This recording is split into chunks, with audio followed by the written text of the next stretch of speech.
Jeremias, capítulo 18, versículos de 1 a 12. Profeta Jeremias,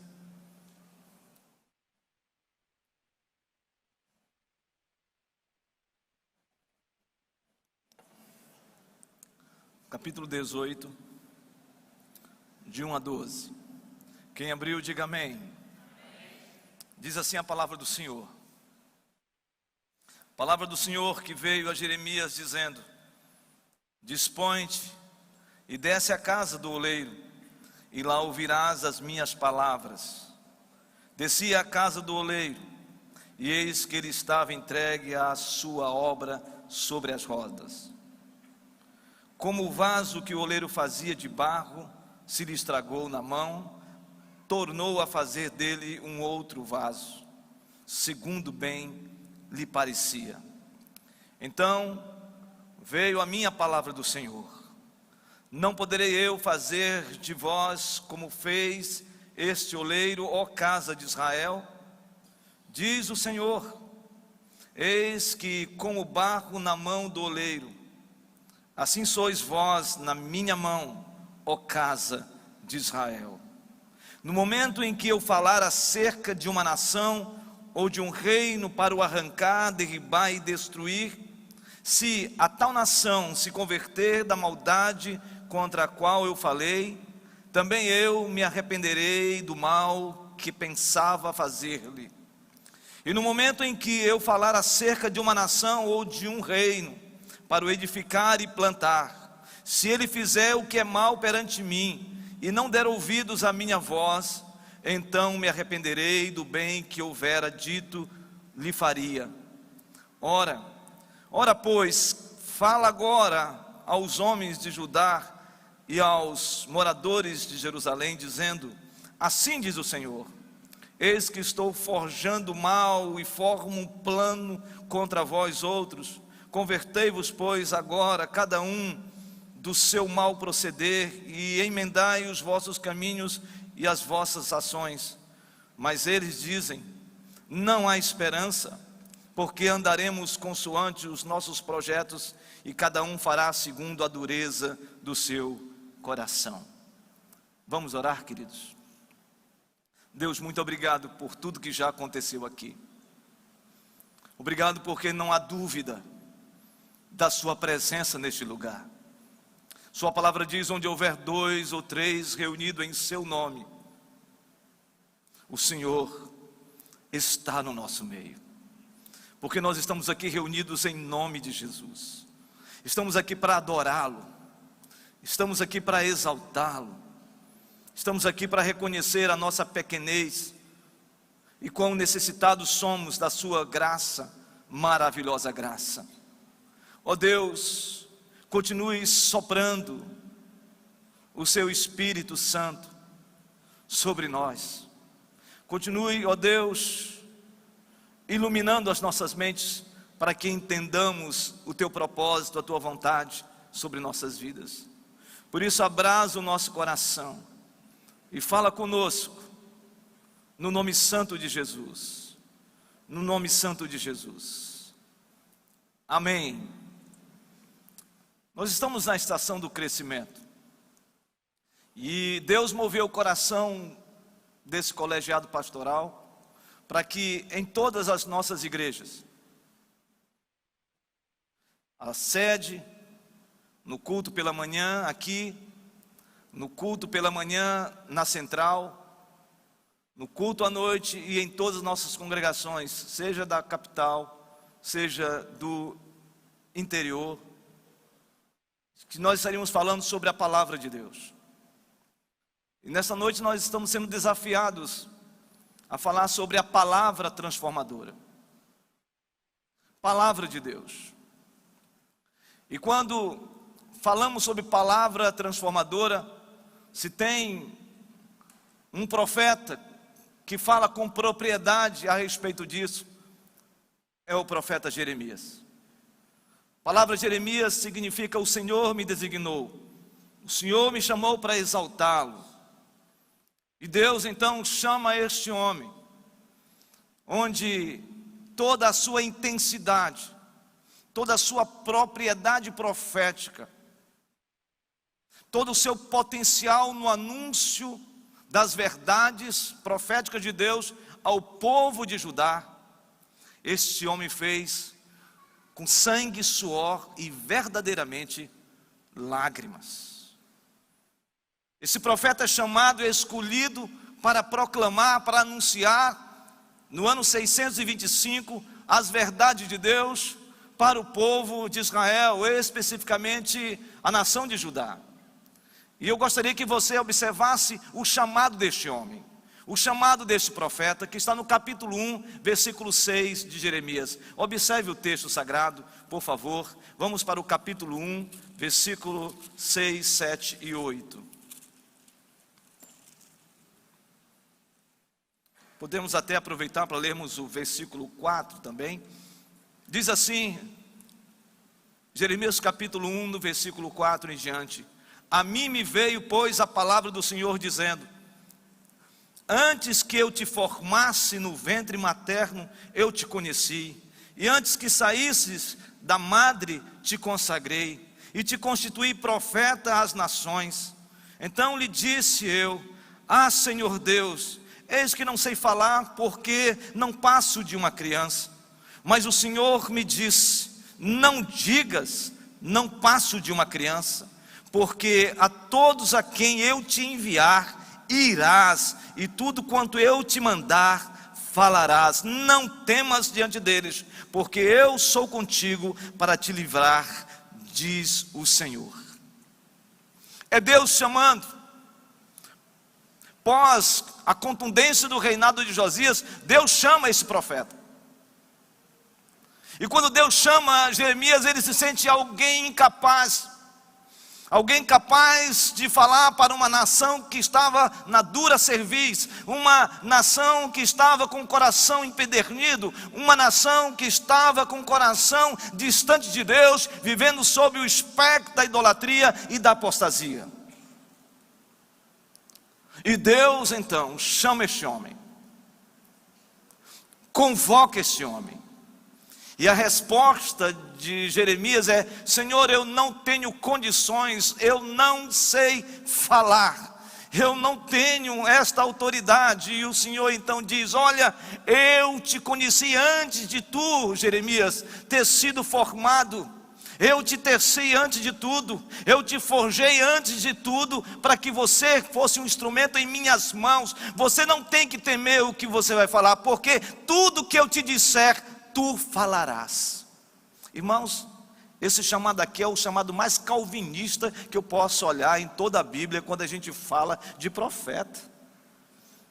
Eu te chamei antes de tu ter sido formado, eu te conheci, eu te forjei, eu te chamei, eu te escolhi.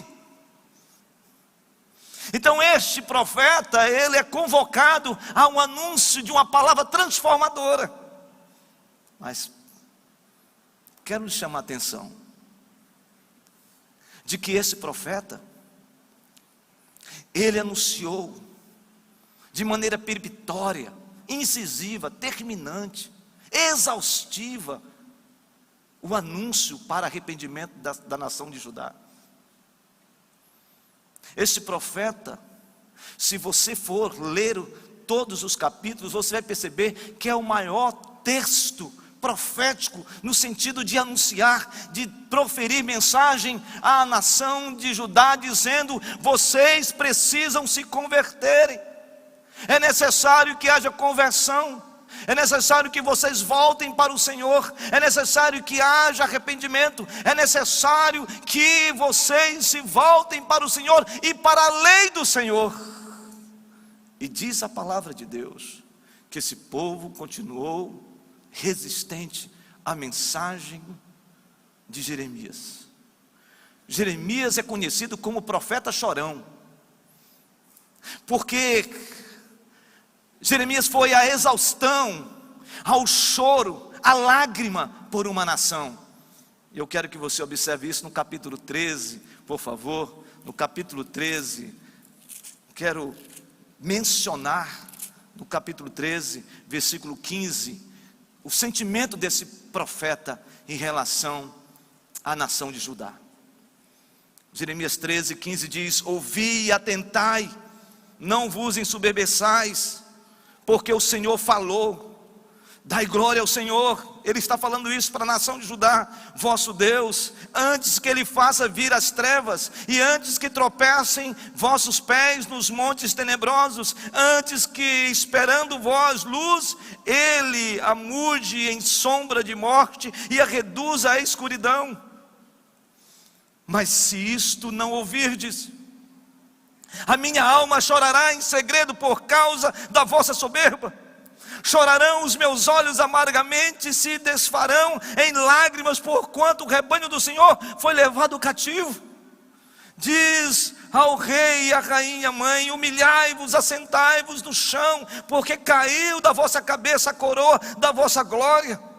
As cidades do sul estão fechadas, e ninguém há que as abra. Todo Judá foi levado para o exílio, todos cativos. Esse profeta já tinha proclamado a essa nação renitente, essa nação endurecida, essa nação que não queria ouvir mesmo a palavra da verdade e passar por um processo de transformação. Esse profeta chega ao ponto de chorar, de verter lágrimas. Esse profeta fala para Jerusalém, como Jesus mesmo disse em relação a Jerusalém, quando ele olha do Monte das Oliveiras, contempla Jerusalém, e ele diz: Jerusalém, Jerusalém, Jerusalém, oh Jerusalém. E diz a Bíblia que Jesus chora por aquela cidade que não estava ouvindo a palavra, o evangelho e as boas novas. Então aqui nós temos esse paradigma desse profeta também falando exatamente isso. Esse profeta anuncia de uma maneira tão contundente, de que se o povo não voltasse ao Senhor, seria levado ao cativeiro babilônico, que ele chora. Ele está cansado, ele está exaurido. Há um sentimento de que esse povo não iria se converter. E a palavra do Senhor nos diz então, no capítulo 18 de Jeremias, palavras que nós precisamos olhar para elas e fazermos uma analogia da fé nos tempos que nós estamos vivendo. Nós não estamos, irmãos, e não somos muitas vezes tão diferentes da realidade de uma nação que é mergulhada na idolatria, de uma nação que está engajada, involucrada na apostasia, uma nação que fala em nome de Deus, mas está completamente alheio, irreverente, indiferente à palavra de Deus. As pessoas se acostumaram com o sagrado. A igreja evangélica se acostumou com o sagrado e com a vida de religiosidade. Não há mais quebrantamento, não há mais esvaziamento, não há mais o texto sagrado de Filipenses capítulo 2, versículo 5, quando o Senhor mesmo, usando o apóstolo Paulo, disse: tenha em vós o mesmo sentimento que Cristo Jesus teve. Mesmo sendo Deus, não usurpou o ser igual a Deus, antes se esvaziou de si mesmo, tomando forma humana. Sabe, irmãos e irmãs, nós estamos vivendo um tempo onde há muita arrogância espiritual, onde há muita altivez espiritual, e esse tempo era exatamente o tempo dessa nação de Judá, a ponto do profeta cansado, ele então ouve a palavra de Deus, e Deus fala com ele de uma maneira muito ímpar, e eu quero aqui dividir esse texto para que a gente entenda o que Deus está falando e acalentando o coração do profeta. A partir do versículo 1, nós podemos observar no capítulo 18, como Deus trata desse profeta que choroso, que cansado de falar, cansado de profetizar, de anunciar, e o povo ainda resistente. Deus dá a Jeremias primeiramente uma visão. E quando eu falo de visão aqui, eu não estou falando dessa visão profética, mas é o olhar que Deus dá a Jeremias com relação ao estado da nação e como ele deveria se posicionar diante do quadro que ele estaria vendo. E no versículo 1 nós encontramos isso, quando o texto diz: palavra do Senhor veio a Jeremias dizendo: dispõe-te, desce à casa do oleiro, e lá ouvirás as minhas palavras. Desci à casa do oleiro, e eis que ele estava entregue a sua obra sobre as rodas. Como o vaso que o oleiro fazia de barro se lhe estragou na mão, tornou a fazer dele outro vaso, segundo bem lhe pareceu. O profeta estava cansado. O profeta já estava sem alegria. Ele andava nas ruas de Jerusalém com coração em lamento. E o Senhor então fala com ele dizendo: Jeremias, levanta-te, dispõe-te e vai à casa do oleiro. O texto sagrado diz que Jeremias vai à casa do oleiro. O texto sagrado diz que Jeremias vai à casa da olaria. E quando ele chega na casa, ele encontra exatamente um oleiro sentado em torno de um torno, uma roda, amassando barro e formatando algo que estava informe na construção de um vaso. E um dado momento, aquele vaso que estava sendo feito, aquele vaso que estava sendo tecido, aquele vaso que estava sendo transformado, aquele barro sendo transformado num belo vaso, diz o texto que o vaso se quebra. E ele pega então aquele vaso quebrado e refaz, e molda, e faz novamente um vaso novo.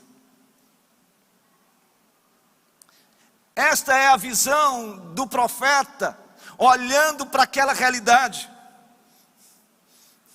Essa visão era exatamente que Deus estava dizendo, de que Judá era esse vaso, que Judá estava nessa condição, nas mãos de um oleiro, e de que Judá estava resistindo a ser moldado, a ser formatado pelo oleiro que é o Senhor.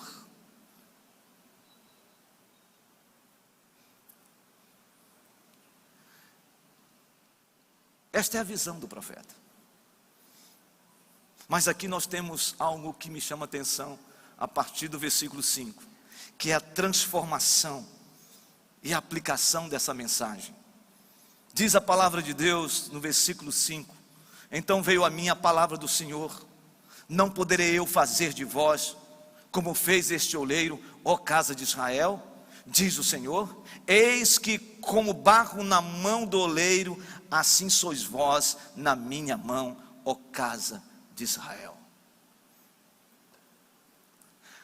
Deus quer transformar como Ele transformou aquele vaso quebrado, fazendo um belo e um lindo vaso.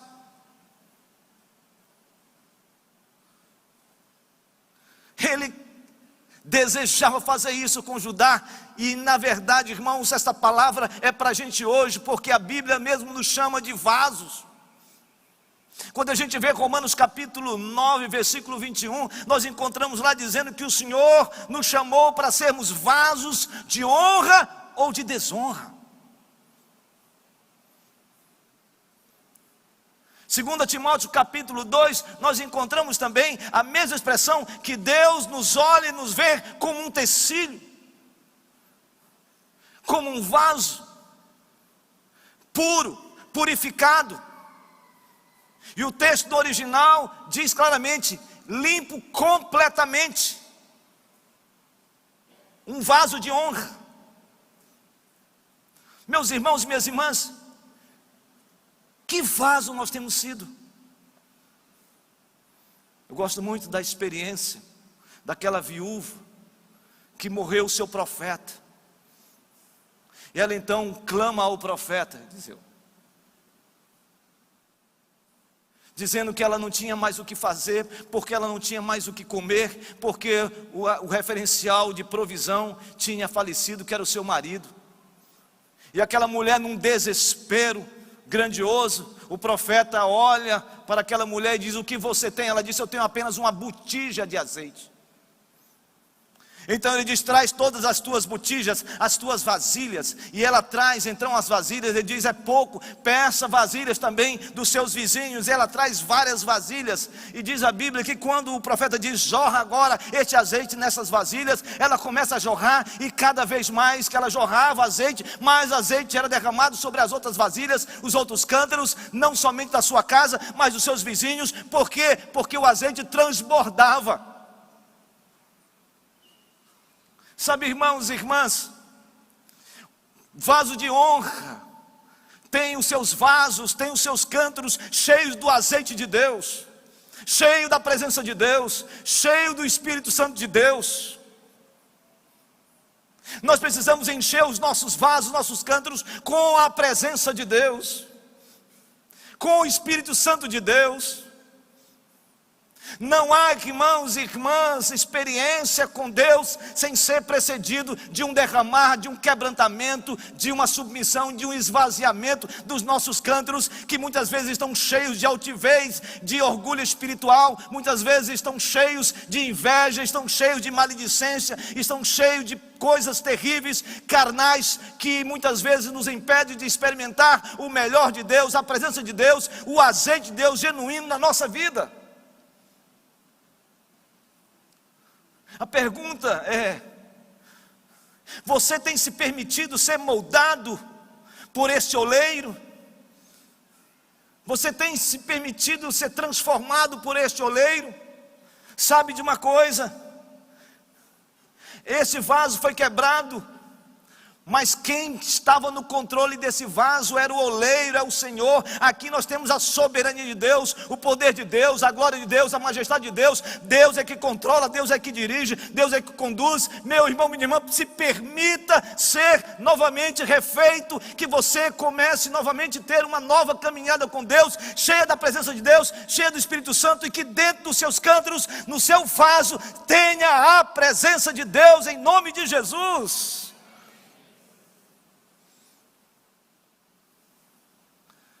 E a pergunta é: como está o seu vaso? Tem sido vaso de honra? Vaso que manifesta a presença de Deus? Não dá, irmãos, para ter no vaso presença de Deus e presença da carne. Não dá, irmãos, para dizermos que nós temos a presença de Deus em nossas vidas, conquanto nós continuamos flertando ainda com o mundo e com essa secularidade. Não dá, irmãos, de nós falarmos sobre experiência com Deus sem que a gente passe verdadeiramente por um processo de quebrantamento e transformação da nossa alma e do nosso coração. Sabe, meus irmãos, minhas irmãs, nós buscamos avivamento, nós buscamos despertamento espiritual, mas muitas vezes nós não estamos preparados para sermos confrontados conosco mesmo.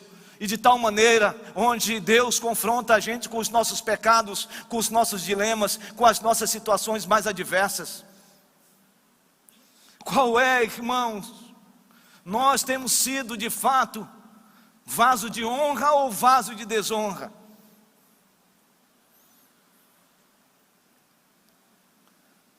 Eu creio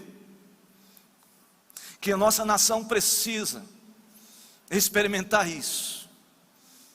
Eu creio que a nossa nação precisa verdadeiramente olhar para o autor e consumador da nossa fé Nós estamos muito na horizontalidade, nós estamos muito nessa relação aqui, e ela muitas vezes é só secularização, é só mundanismo, é só vida completamente achando de que depende de homem ou de uma mulher, ou de circunstância ou de coisas para que a gente possa avançar na vida. Não, meu irmão, minha irmã, o que faz a nossa vida ter sentido, o que faz a gente viver uma vida realmente cheia de Deus, da presença de Deus, é depender unicamente desse Deus soberano que está moldando a nossa vida todo dia. Você está sendo moldado todo dia pelo oleiro do Senhor. O oleiro que é o Senhor está moldando você todo dia, todo momento. Por isso que palavra de Deus, vida de oração, precisa ser algo presente na nossa vida.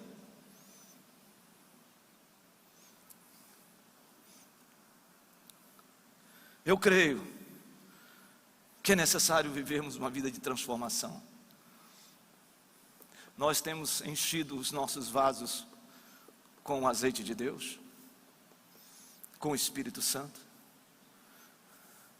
Sabe, eu não tenho dúvida nenhuma, e a Bíblia é clara quando diz: em quem também vós, após ouvirdes o Evangelho da verdade, o Evangelho da vossa salvação, e tendo nele crido, foste selado com o Santo Espírito da promessa. Está escrito isso em Efésios capítulo 1, versículo 13. Quando a gente tem um encontro com Cristo, é algo extraordinário. Ninguém pode mais ser arrebatado por forças do mal. Você está nas mãos de Deus. É salvação, é graça de Deus, bondade de Deus, lavado pelo sangue do Cordeiro. Mas a pergunta é: pós-salvação, como está o seu vaso? Eu vejo um monte de gente sendo impactados pela salvação em Cristo Jesus, mas pouca gente vivendo uma vida de santificação, uma vida de rendição, uma vida se permitindo ser transformado. Santidade, irmãos, vida com Deus, experiência com Deus, dinâmica de Deus, dons do Espírito Santo, experiência com o Senhor Jesus. Me parece que nós estamos perdendo essa oportunidade ímpar, extraordinária, de vivermos num país que nós temos liberdade de apregoar o Evangelho e de nos reunirmos aqui para ouvirmos o Evangelho. Nós temos que aproveitar esse tempo, porque nós não sabemos o que vai acontecer, meu irmão, minha irmã, daqui a um dia, uma semana, um mês, um ano. Nós não sabemos, e nós precisamos nos retroalimentar, nós precisamos ruminar, nós precisamos engolir o rolo santo, como diz o profeta Ezequiel, a palavra de Deus, para que a nossa vida seja uma vida santa, sensível, íntima com o Senhor, cheia da presença de Deus. E aí eu não tenho dúvida que os nossos cântaros, os nossos vasos serão cheios, transbordantes da presença do Espírito Santo, para a glória de Deus.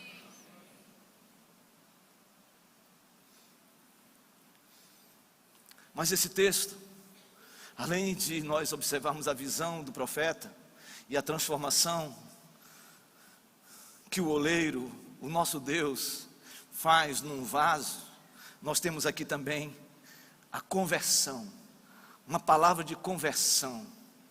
E os versículos de número 7 e 8 me chamam a atenção, eu quero que você observe. Diz assim: no momento em que eu falar acerca de uma nação ou de um reino para o arrancar, derribar e destruir, se a tal nação se converter da maldade contra a qual eu falei, também eu me arrependerei do mal que pensava fazer-lhe. E no momento em que eu falar acerca de uma nação ou de um reino para o edificar e plantar, se ele fizer o que é mal perante mim e não der ouvidos à minha voz, então me arrependerei do bem que houvera dito que lhe faria. O Senhor está falando de conversão, e eu não estou falando de conversão na perspectiva do ato salvífico de Deus na nossa vida, que é uma bênção isso. Nós fomos alcançados pela graça de Deus. A Bíblia diz que nós fomos agraciados por Deus. Pela graça sois salvos mediante a fé. Isso não vem de vós, é dom de Deus, não de obras para que ninguém se glorie. Então, irmãos, quando a gente reconhece Jesus como Senhor e Salvador, nós recebemos a graça de Deus e nós somos selados em nome de Jesus para a vida eterna. Quem crê nisso, diga amém. Mas me chama a atenção aqui, é a maneira como o profeta fala para a nação de Judá sobre conversão. Deus fala a Jeremias para que Jeremias diga ao povo o seguinte: se vocês submeterem a mim, se vocês reconhecerem o mau caminho que vocês estão trilhando, se vocês abandonarem a idolatria, os postes ídolos nos altos de Jerusalém, se vocês pararem com todo tipo de apostasia, se vocês voltarem para mim, eu me arrependerei e não irei condená-los. Não levarei vocês ao cativeiro babilônico. Mas se vocês continuarem com os corações endurecidos e não se voltarem a Deus, eu não irei me arrepender de lançar todo o mal contra vocês. É lógico que essa palavra arrependimento aqui, alguém pode dizer assim: pastor, mas Deus se arrepende? Obviamente que não. Esta é uma linguagem antropomórfica, ou seja, é uma expressão que Deus usa pelo profeta para ele dizer com intensidade, falando sobre a graça de Deus e a misericórdia de Deus. Não há outra palavra, então ele usou essa para ser bem clara, dizendo: olha, vocês precisam se converter, vocês precisam voltar para mim, vocês precisam voltar para mim, o Senhor Deus de vocês. Parem de viver uma vida de idolatria, parem de viver uma vida longe de mim. Eu quero que vocês voltem, e se vocês voltarem, eu vou fazer com que vocês não vivam sob o cativeiro babilônico. Eu creio que nós precisamos também passar por conversões todo dia.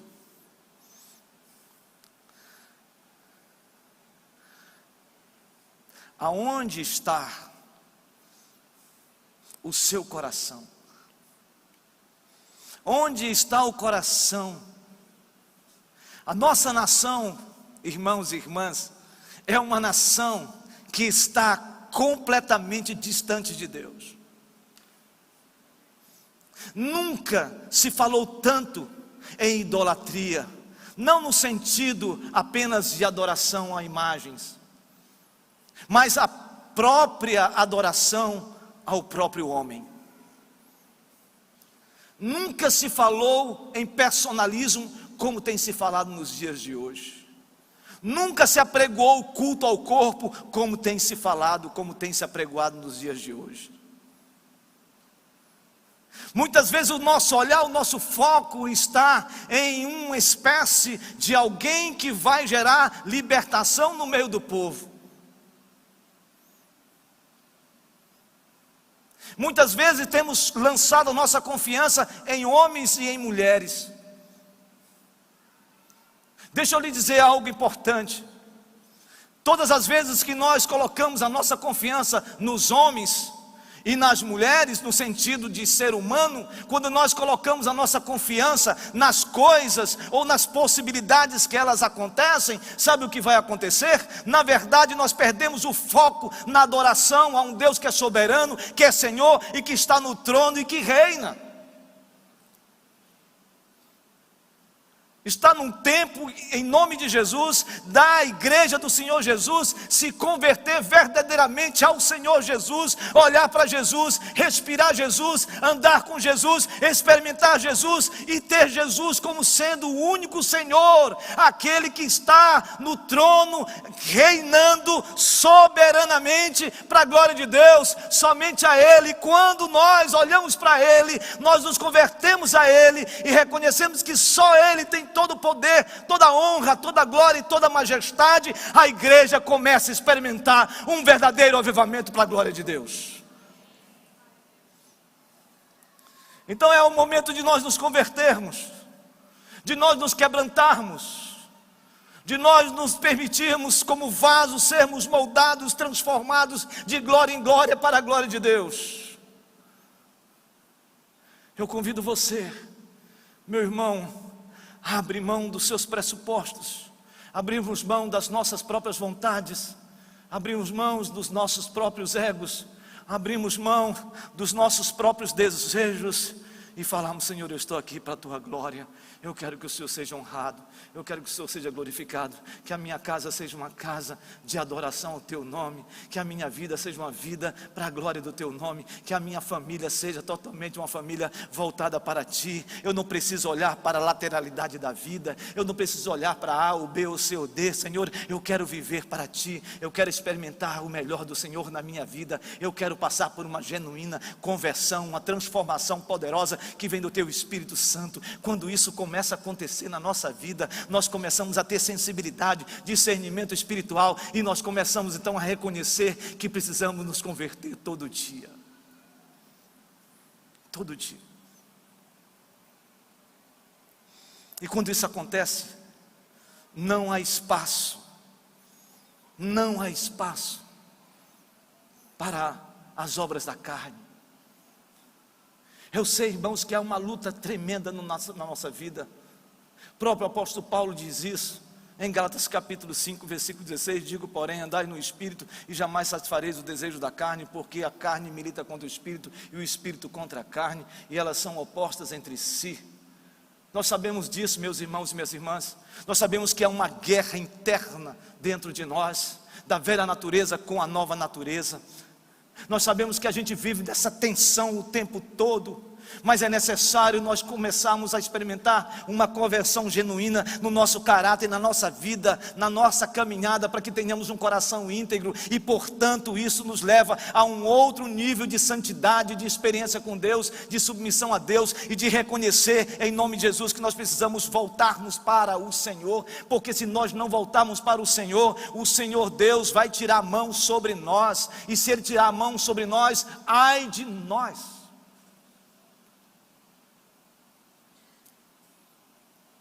Mas o texto, ele conclui nos versos 10, 11 e 12, falando sobre a condenação do povo. Diz assim: se ele fizer o que é mal perante mim, e não der ouvidos à minha voz, verso 10, então me arrependerei do bem que houvera dito que lhe faria. Ora, pois, fala agora aos homens de Judá e aos moradores de Jerusalém, dizendo: assim diz o Senhor, eis que estou forjando mal e formo um plano contra vós outros. Convertei-vos, pois, agora cada um do seu mal proceder, e emendai os vossos caminhos e as vossas ações. Mas eles dizem: não há esperança, porque andaremos consoante os nossos projetos, cada um fará segundo a dureza do seu coração maligno. O profeta foi a exaustão. O profeta disse que Deus queria moldar esse povo, transformar esse povo, o povo de Judá. O profeta anuncia a conversão, dizendo que o povo precisava converter o coração, e ele então abençoaria essa nação. Mas o texto diz que essa nação continuou ainda resistindo, submeter-se a Deus. O coração da nação de Judá continuou duro, continuou ainda rejeitando o próprio Deus, o Deus que fez uma aliança com este povo.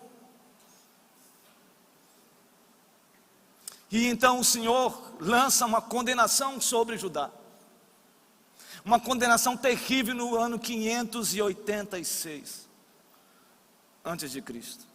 Destruição de Jerusalém, muros derribados por Nabucodonosor, templo queimado, casas queimadas, tudo destruído.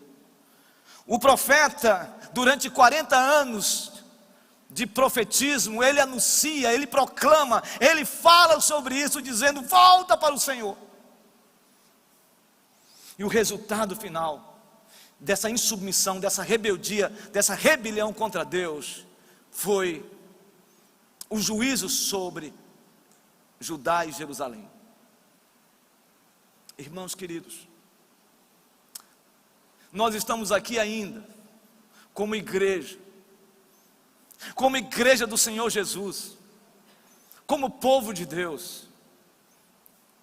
Ainda continuamos anunciando as verdades de Deus, ainda continuamos proclamando as verdades desse Deus que está falando claramente para a sua igreja nos dias de hoje.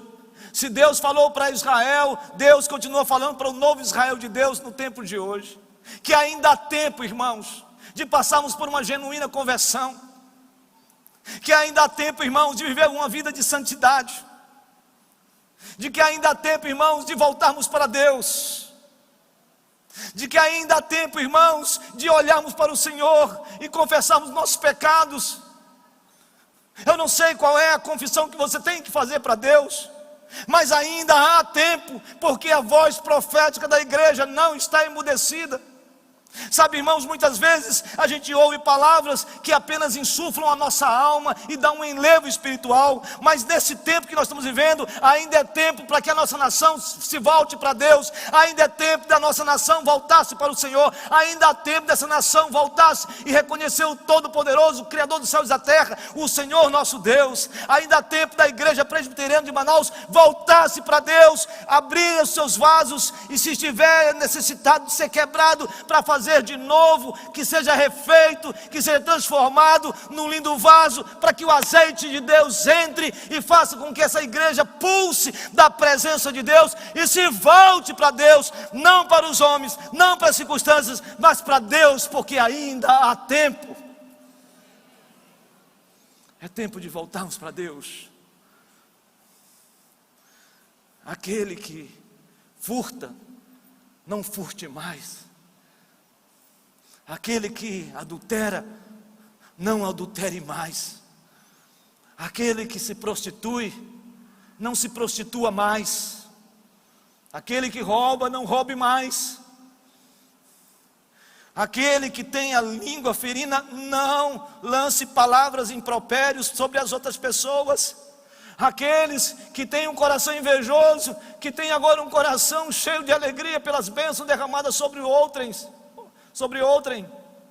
Aquele que tem um coração egoísta, tem um coração altruísta. Aquele que está longe de Deus, volte para Deus. Aquele que experimentou as coisas indizíveis de Deus, aquelas coisas celestiais, as experiências mais inauditas com a presença de Deus, assim como o apóstolo Paulo subiu ao terceiro céu e contemplou algo inefável, indizível. Aqueles que experimentaram isso e agora vivem uma vida indiferente, uma vida completamente indiferente a um caminhar espiritual com Deus, em nome de Jesus, comece a voltar a buscar a Deus, porque o Deus que operou na sua vida e fez coisas grandiosas na sua vida é o mesmo Deus que quer fazer na sua vida hoje também. Amém. Porque ainda há tempo. Ainda há tempo. Ainda há tempo. Meus irmãos, se tem uma palavra de misericórdia, é que ainda há tempo para nos voltarmos para Deus, para voltarmos à leitura das Escrituras, para voltarmos pela manhã, ou à tarde, ou à noite, para uma vida de oração. Ainda há tempo para reconciliar marido e mulher, uma reconciliação linda. Ainda há tempo de confessar pecados uns aos outros para serem curados. Ainda há tempo para que os filhos se voltem para os pais e haja perdão e confissão de perdão uns para com os outros. Ainda há tempo de irmãos que estão com problemas com irmãos na igreja, de procurar esse irmão e pedir perdão em nome de Jesus e tirar esse peso sobre os seus ombros. Ainda há tempo, não perca tempo, porque a Bíblia diz: não te glories no dia de amanhã, porque não sabeis se trará luz. Meu irmão, minha irmã, nós estamos aqui neste momento, nós não saberemos o que vai acontecer depois daqui ou na semana nas nossas vidas, mas ainda há tempo.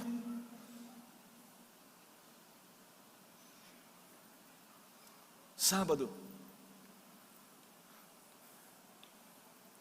eu e o presbítero Jorge fomos fazer uma visita a visita a uma menina muito preciosa, uma jovem da nossa igreja. O nome dela é Karine. Muita gente conhece aqui, envolvida com missões na nossa igreja. Bênção de Deus essa menina. A Karine está passando por momentos mais difíceis. E a igreja precisa orar pela Karine também. Foi descoberto um nódulo, uma jovem. E nós chegamos ali, oramos com ela, ungimos e perguntamos: como você está? Ela disse: eu estou nas mãos do Senhor.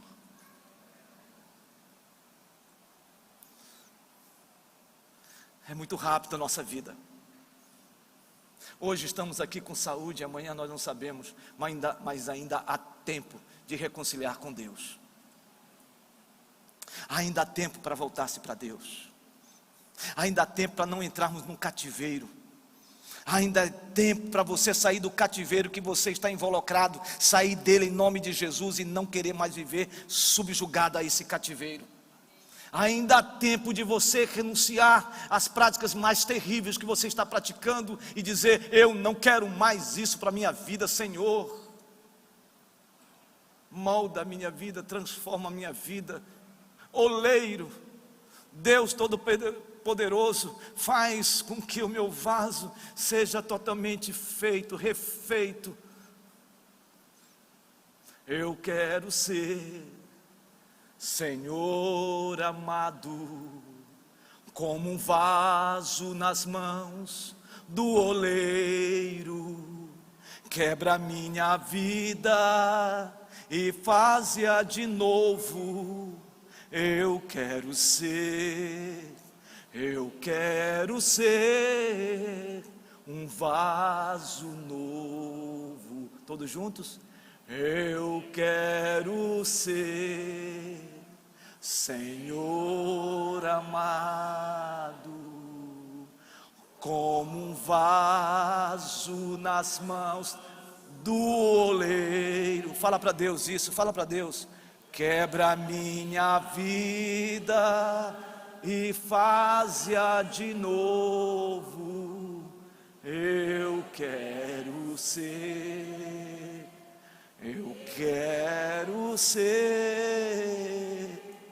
um vaso novo. Você quer que o seu vaso seja esvaziado de toda carnalidade, de toda mundanidade, de tudo aquilo que nos afasta de Deus. Você quer um vaso, você quer ser esse vaso de honra, cheio da presença de Deus, liberto de todas as artimanhas deste mundo. Você quer ter essa libertação? Você quer passar por esse processo nesta noite? Eu quero convidar você a ficar de pé aqui. Se você quer uma palavra de oração, que você, meu irmão, não se envergonhe, porque eu sou o primeiro a estar aqui hoje. Eu quero convidar você, minha irmã, meu irmão, que quer ser cheio do azeite, da presença de Deus, um recomeço, esse oleiro fazendo tudo isso para um processo de conversão genuína, processo de santificação, um processo de dizer: Senhor, eu não quero condenação na minha vida, eu quero salvação. Senhor, eu quero livramento. Senhor, eu quero experimentar de Ti o melhor. Eu quero convidar você, casal, jovem, adolescente, maioridade, idosos. Eu quero convidar você a experimentar esse derramamento do Espírito Santo, daquela mulher que as vasilhas eram enchidas. Eu quero convidar você a experimentar hoje disso aqui, em nome de Jesus. Eu quero convidar você para você vir aqui à frente, sem som, só você e Deus, dizendo: eu quero ser Senhor amado. Só o Espírito Santo é capaz de trazer alguém à frente. Como um vaso nas mãos do oleiro. Se você está sendo movido por Deus, venha e faça de novo. E faça de novo. Você quer experimentar? Eu quero ser. Eu quero ser um vaso novo. Senhor, eu não quero viver uma vida indiferente a Ti. Senhor, hoje eu vou à frente, porque eu quero marcar aqui, hoje. Eu quero marcar aqui hoje um ato de fé. Eu quero experimentar. Eu quero, Senhor. Ah, Senhor, como eu quero. Eu quero experimentar um sopro do Teu Espírito, uma manifestação da Sua glória. Eu quero, Senhor. A partir de hoje, nesse dia, eu vou pedir aos meus pastores, presbíteros que estão aqui, e nós vamos hoje, vou pedir ao contrário, nós vamos no meio do povo, e você vai chegando perto e abençoando essas pessoas que estão aqui. Os pastores, os presbíteros podem vir e pôr as mãos no meio do povo mesmo, impondo as mãos, porque eu creio que Deus tem algo muito especial aqui hoje. No meio do povo, há irmãos aqui, há gente aqui que necessita, oh Deus, meu Deus, você quer ser marcado verdadeiramente, marque no dia de hoje, em nome de Jesus. Vá se esvaziando. Vou pedir aos pastores que venham aqui pelo meio, aqui ó, pela frente aqui, que é uma bênção, e vamos estar orando. Oh Deus, meu Deus, ó Espírito Santo de Deus, ó Espírito Santo de Deus, vem sobre o Teu povo que está aqui, vem sobre os Teus filhos que estão todos aqui à frente, vem aqueles que estão, ó Deus, nas suas cadeiras, que estão precisando, Senhor, de um bafejo do Teu Espírito, de um derramado do Teu Espírito Santo, verdadeiro, genuíno, Senhor. Ó Espírito Santo de Deus, toca, Senhor, toca com a Tua unção, com o Teu poder. Espírito Santo de Deus, enche as vasilhas dos Teus filhos, enche com Teu azeite, enche verdadeiramente com Teu azeite, com Teu Espírito, com Teu poder, em nome de Jesus, meu Deus. Nós clamamos agora que o Senhor faça algo novo na vida dos meus irmãos, quebra onde precisa ser quebrado, e faz de novo, Senhor, faz de novo, faz um lindo vaso, Senhor Deus, um vaso de honra, um vaso de honra, um vaso de honra, para a glória do Teu nome, Senhor. Aquece os Teus filhos aqui, Senhor, põe a Tua mão, Senhor. Lava-nos, Deus, lava-nos, Senhor, purifica-nos, ó Deus, purifica-nos verdadeiramente, Senhor. Tira, Senhor Deus, de nós tudo aquilo que nos impede de termos uma vida santa, uma vida verdadeira, uma vida genuína, uma vida na Tua presença, para a glória do Teu nome. Senhor Deus, sopra, Senhor, sopra o Teu poder, sopra a Tua glória, a Tua majestade, a Tua bondade sobre os meus irmãos, sobre as minhas irmãs que estão aqui. Senhor Deus, toca, toca, Senhor. Assim como aquela mulher disse: se eu tocar as vestes do Senhor, serei curada. Senhor Deus, permita que os Teus filhos sejam tocados por Ti, tocados para que haja cura, para que haja cura da alma, para que haja cura, Senhor, física, para que haja cura, Senhor Deus, das lutas, das vicissitudes, dos desejos, daquilo que não Te agrada, Senhor. Cura agora, Senhor Deus, tira todo tipo de situações vividas pelos Teus filhos, que tem feito eles viverem uma vida amarradas, uma vida opressas, uma vida presas, Senhor. Liberta, Senhor, liberta, Senhor, liberta agora, Senhor. Tira esse fardo, Senhor, tira esse fardo agora, Senhor. Nós colocamos na Tua cruz, Senhor, nós colocamos na Tua presença. Deus, por favor, Em nome de Jesus, Senhor. Toca, Senhor Deus, sobre os meus irmãos, minhas irmãs que estão aqui. Ministra graça, Senhor. Ministra graça, Senhor. Ó Espírito Santo, enche esse lugar com a tua glória. Ó Espírito Santo, visita-nos com poder e glória. Ó Espírito Santo, vem sobre nós, Senhor Deus. Nós queremos andar contigo, nós queremos viver contigo, nós queremos experimentar o melhor do Senhor da nossa vida. Ó Deus, enche esse lugar com a sua glória. Ó Deus, em nome de Jesus, repreende o devorador, repreende toda a ardilosidade do inferno, repreende toda a ação do inimigo contra as famílias, repreende a ação do inferno contra os casais, repreende, Senhor Deus, a ação do inferno contra os casamentos, repreende, Senhor Deus, a ação do inferno contra aqueles que querem viver uma vida para a glória do teu nome. Repreende, Senhor, que em cada casa aqui o anjo, Senhor, acampe para a glória do teu nome. Ó Espírito Santo de Deus, toma em tuas mãos o teu povo aqui, Senhor. Toma em tuas mãos, Senhor. Toma em tuas mãos e batiza com fogo, Senhor. Com fogo, Senhor. Com fogo, Senhor. Ó Espírito Santo, reaviva a tua obra, reaviva o teu povo, reaviva esta igreja, reaviva os meus irmãos, minhas irmãs, em nome de Jesus, Senhor. Ó Deus, nos faça continuar pregando, nos faça continuar pregoando o ano aceitável do Senhor, em nome de Jesus. Deus, faz isso nessa igreja, Senhor, derrama o teu bálsamo, o teu óleo, em nome de Jesus, Senhor Deus, que esta data seja uma data marcante na vida dos meus irmãos aqui, e que seja um novo começo, um vaso novo, Senhor Deus, cheio da presença do Senhor, um vaso de honra para a glória do teu nome, em nome de Jesus. Amém, amém e amém.